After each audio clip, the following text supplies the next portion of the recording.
Mamadou Lamine Gueye nekk directeur général bu Cori microfinance. ci yàlla ndaxte dafa nekk jumtuwaay boo xam ne bu ñu waxee institution de microfinance ci biir Sénégal Cori moo ko njëkk a am. alors lan la dañu fexe ba nit ki bu amee compte am biir Cori am compte Orange Money ñu lëkkale ñaari compte yi ba nga xam ne bu bëggee dugal xaalis Cori dootul jóg di dox ba Cori soog koo versé day dugg ci compte Orange Money am rek yónnee mu dem ci compte am Cori waaye bu amee xaalis Cori soxla ko dootul jógaat dem ba ca guichet ba day manipuler rek def code biñ ko jox xaalis bi génn ci compte am ba nekk Cori ñëw ci compte Orange Money am bu bëggee fay courant wala ndox mu fay ko bu bëggee retirer cash mu retirer ko. loolu nag li tax ñu gën koo xalaat dañuy liggéey ak ñu néew doole nekkul ci àll bi nga xam ne souvent pour ñëw ba Cori doon nañ def ay kilomètres yu bari ñenn ñi sax gaal lañ doon dugg ci île du Saloum jéggi dem ba Kaolack wala Fatick ñu gis ni loolu metti na ci woowu nag la ñu xalaat naka la ñuy def pour yombalal leen ko yàlla dajale noog ku ñuy wax GCE kii toog sama wet Antoine Ngom nekk directeur yàlla def sax moom ñoo bokkoon di jàng lycée ñu gëjoon a gisee fanweeri at ca gannaaw bi ñu dajeek moom fekk moom ci loolu lay liggéey ci wàllu digital lay liggéey ñu waxtaan mel ne suñuy xalaat dafa méngoo ñu ciy liggéey nag gis ngeen liggéey bu yàgg la ca tar ñeenti at yu tegal yàlla def tey nag moo doon épilogue bi maanaam tey nag la ñu agsi ci fi nga xam ne lépp sotti na pour ñu fas yéene cee jublu jox ko suñu clients yi yombalal leen ba nga xam ne jigéen gi nga xam ne bu daan jóge île du Saloum ay jonwaar ak yooyu dana paas ba junni ak nangam pour àgg Kaolack aller retour léegi bu toogee biir këram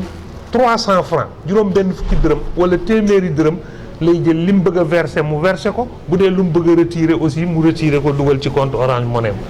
loolu je crois que lu am solo la bu nu jàppee ne Cori téeméeri junni ci ay jigéen lay liggéeyal ci Sénégal ak lu topp. bariwul ndax dañoo waxtaan ak Orange nag ni ko ñun tarif yi ngay def jàpp nañ ni suñu clients yi ñuy liggéeyal ñoom am dañoo néew doole ñu bëggoon nag nga dugal ci tuuti oyofal biñ leen ko leeralee aussi ñu nangu ko ñu wàññi ko bu baax a baax ba nga xam ne tey dinañ wane tarif yi ci kanam moo gën a néew fuuf bu dee Orange Money bi nga xam ne moom la ñëpp yor muy classique bi. bii vraiment gis naa ne am na ay 200 francs 300 francs 500 francs dafa dépendre rek ci montant bi ngay retirer wala montant bi ngay verser mais buñ jàppee ne ñun suñu clients yi boo jëlee maanaam yi ci gën a digg doomu seen bor yi ñaar fukki junni la ñaar fukki junni ak lu topp da ngay gis ne li ñuy yónnee ak jot du bari ba nga xam ne xëy na ñoom ku ciy fay du génn juróom benn fukki dërëm ñeent fukki dërëm ñaar fukki dërëm ku neen ci bu baax ñoom ñoo ci gën a bokk sax moo tax ñun sax ñu sonn parce que ñun jigéen ñi ñuy liggéeyal ñu ci ëpp ci àll bi la ñuy nekk néew doole lool nag nee naa la bor bi ëpp ay fukki junni la ñaar fukki junni ak juróom ca moo ne day loolu lañ daan jël di ko wëlbati bés bu ne la cay ruus ñu joxe ci dépense jàppale kër gi yokk jën yi yokk lujum yi jàppale xale yi ci njàng mi jàppale ci ordonnance yi waaye jigéen googu boo ko xañee dem marché benn ayu bis rek gaañ nga ko parce que bis bu ne la muy lijjanti moom lay lijjantee moom lay gérer dépense subaam xoolal nag ñu def ko ñaari weer dugg ñetti weer moo tax sonn nañ trop la ñu waroon a fay bor sax amatuñu ko moo tax fi mu nekk nii jàpp nañ ne ñun ay milliards yoo xam waroon naa dugul waaye nag duñ ko metti lu duñ ko naqarlu nattu la bu yàlla teg ko àdduna bi yëpp ñu nangu ko moo tax femmes yi dañ leen a may ñu noppalu ñetti weer soog a tàmbaliwaat fay nan naan nag yàlla balaa ñetti weer yooyu mat lépp delluwaat normal incha allah mais ñoom ndimbal yi état di joxe moom ñoom ci ñi ko gën a yeyoo ci la ñu bokk. du wàññi emploi projet bi day gën a tax rek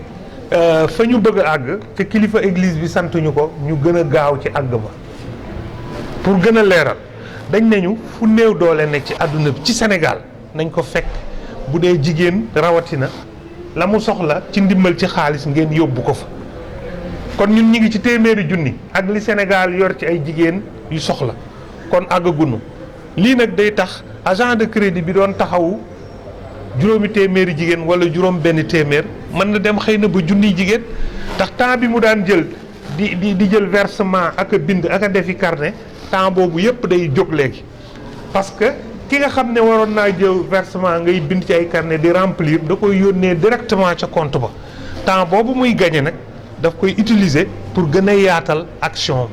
kon foofu buñ ci am benn xel ñaar bu ñu mas a wàññi personnel bi waaye dañ leen di gën a dëgëral ci seen liggéey. Je suis monsieur Oumar Cissé, le directeur de la microfinance du ministère de la microfinance et de l'économie sociale et solidaire. Dans le ministère bi dañuy ñëw jàppale Cori ci lancement programme bi parce que projet bi dafa bokk ci ñun lu ñu jàpp ni moom mooy tax ba secteur microfinance gën a law ñu gën a ñëw doole notamment jigéen ñi ak ndaw ñi ñu mun ci jot te projet bi dafay yombalal inclusion financière ci biir Sénégal donc ñun dañ koy rafetlu suñu rôle mooy def promotion secteur bi donc c'est normal que ñu ñëw fii pour encourager Cori pour encourager ko ci projet bu mu initié nii en rapport avec ses partenaires. beneen kii bi ma bëgg a wax mooy ci biirum wax nga fi sànq affaire force Covid 19 ci biir force Covid 19 secteur microfinance ak économie sociale et solidaire gouvernement dafa leen jagleel 500 millions. 500 millions yi nag dafa war a jaar ci institution de microfinance yi mais surtout ñoo xam ne dañu tuuti donc liggéey boobu tàmbali nañ ko pare na te incha allah fii ak ay fan yu néew di ngeen ñu dëgg ci biir dëkk bi pour dem joxe financement yooyu pour ñoo xam ne impact Covid 19 bi laal na leen. Antoine Gomme, je suis le directeur général de GSIE Technologies. D'abord remercier DG Cori Microfinance, remercier Cori Microfinance ci confiance bi nga xam ne dañ ko teg ci GSIE Technologies pour ñu accompagner leen ba egg si tey ci bésu lancement service banque to wallet vraiment di leen di remercier ci confiance boobu aussi di leen di wax ne ñun confiance boobu c'est vrai que pour le moment def nañ ci jéego parce que dem nañ ba def lancement bi mais confiance boobu ñun dinañ gën a renforcer suñu liggéey pour que service bi ci boppam nekk succès après le lancement ci exploitation bi mu nekk succès loolu en tout cas dinañ ci gën a taxaw ba ndam biñ am ba léegi mun a continuer ba vraiment je veux dire service bi nekk succès ñuy féliciter ñuy remercier également partenaires yi nga xam ne dañoo ànd ak ñun ci service bi muy Orange Finance Mobile nga xam ne ñoom ñooy jël dossier bi yóbbu ko banque centrale ba banque centrale nangul ñu ko di remercier aussi banque centrale parce que sans ñoom aussi service bi du taxaw te vraiment ñoom léegi wane nañ ubbeeku boo xam ne léegi dañuy waxtaan ak partenaires yëpp xool nan lañ mën a def ba vraiment inclusion financière gën a jëm kanam fii Sénégal di féliciter Cori Microfinance ndax vraiment dañoo am vision il y a 4 ou 5 ans kii wax na ko DG bi wax na ko dañ tase woon mais vraiment am même idée yi muy li nga xam ne moom la ñuy lancer tey te nag vraiment ñu taxaw ci ba tey ñu koy lancer ñu nekk institution de microfinance bi nga xam ne mooy moo njëkk ci ñi nga xam ne ñoo lancer service bu mel nii vraiment kon di leen di féliciter di leen di wax ne ñu ngi taxaw seen wet parce que ñun support technique rek la ñuy indi ñu ngi taxaw seen wet pour vraiment solution bi service bi nekk succès vraiment en tout cas di leen di gërëm encore di gërëm ñëpp. C'est vraiment le lieu de rendre grâce à Dieu parce que c'est un travail de très longue haleine que nous avons initié il y a un peu plus de 4 ans, 5 ans. C'était quoi l'idée? L'idée, c'est que nous travaillons avec des femmes en milieu rural en général, une couche très vulnérable, et nous n'avons pas les moyens de construire partout des bureaux. Les femmes sont parfois obligées de faire des kilomètres sur la route en pirogue pour rejoindre nos points de service et pouvoir mener des opérations de retrait et d'épargne. Nous avons pensé, avec l'avènement de Orange Money, qu'il était possible de trouver en tout cas une solution qui nous permettrait et qui permettrait aux femmes, à partir de leur compte Orange Money, de pouvoir mener des opérations de versement ou de retrait sur leur compte. Et Dieu faisant bien les choses, nous nous sommes croisés avec le GSIE dont le directeur général est à mes côtés, M. Antoine Ngom. Nous avons réfléchi sur le business model, le schéma qui pourrait marcher. Et il s'en est ouvert déjà avec la Banque centrale et Orange parce qu'il était déjà aussi dans un projet similaire. Voilà, donc ces deux idées qui se sont rencontrées et qui se sont mariées et qui ont travaillé et ont donné naissance à un enfant qui est aujourd'hui la banque to wallet. En plus simple, ça permet à notre clientèle de prendre de l'argent de leur compte Orange Money et de le verser dans leur compte à Cori. Et vice-versa, d'avoir de l'argent à Cori, de pouvoir le prélever et de l'amener dans leur compte Orange Money et de faire des opérations de paiement ou de retrait. Donc on peut le faire de jour comme de nuit, 24 heures sur 24. C'est tout simple. Et aujourd'hui, Cori est la première institution de microfinance qui a réussi ce pari donc de digitalisation de ses opérations avec sa clientèle. Le client ne sera pas du tout lésé parce que les tarifs qui ont été proposés par Orange avec justement un plaidoyer de Cori, c'est que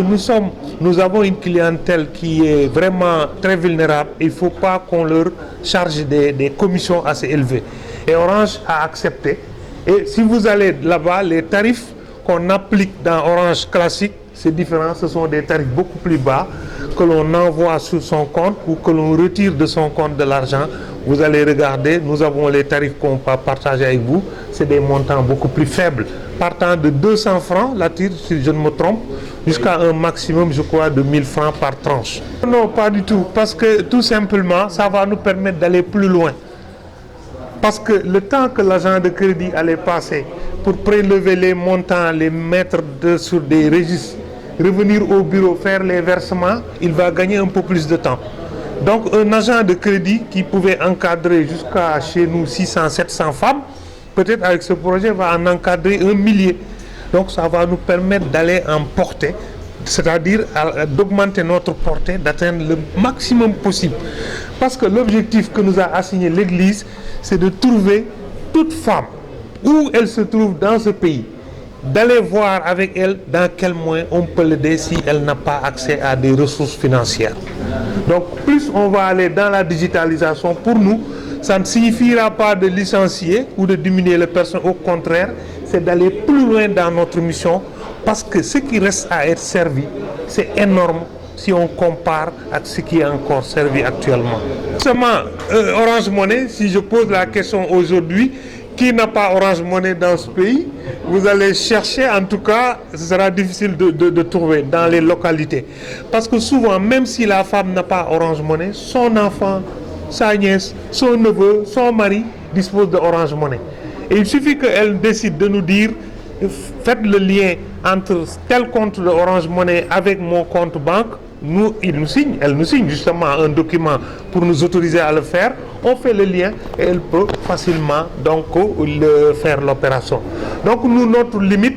c'est que la personne ne dispose pas de Orange Money. Mais sachant qu'aujourd'hui, Orange est presque partout, je pense qu'on ne peut pas se faire de soucis par rapport à ça. Maintenant, un autre élément, il n'y a pas d'exclusivité. Demain, on va aller peut-être avec Tigo Cash. Free, qui est devenu Free Money. On va aller avec Free Money. On est en train peut-être de discuter et trouvera des solutions. Et e-money aussi, et éventuellement d'autres opérateurs pourront nous rejoindre. Et on va les intégrer grâce donc à GSIE qui est là. On pourra intégrer à partir donc de ce code USSD. Vous pouvez être client de Cori, avoir e-money, faire la même opération que celui qui a Orange Money aussi faire la même opération. Voilà, c'est vraiment la pandémie qui a joué un rôle d'accélérateur. Je vous ai dit plus de 4 ans qu'on y travaille. Mais il y avait beaucoup de limites quand même sur le plan réglementaire, de contraintes et techniques. Mais réglementaire surtout. Mais quand c'est arrivé, la Banque centrale a ouvert les vannes, si je peux m'exprimer ici. Et ils ont dit, allez-y pour éviter les déplacements des personnes, allez-y pour limiter les contacts entre opérateurs économiques. Et c'est ça qui a facilité. Ils nous ont dit, vous avez le quitus et nous y sommes. Et nous pensons que nous n'allons pas décevoir. Aujourd'hui, pour le lancement, nous avions limité le service à des testeurs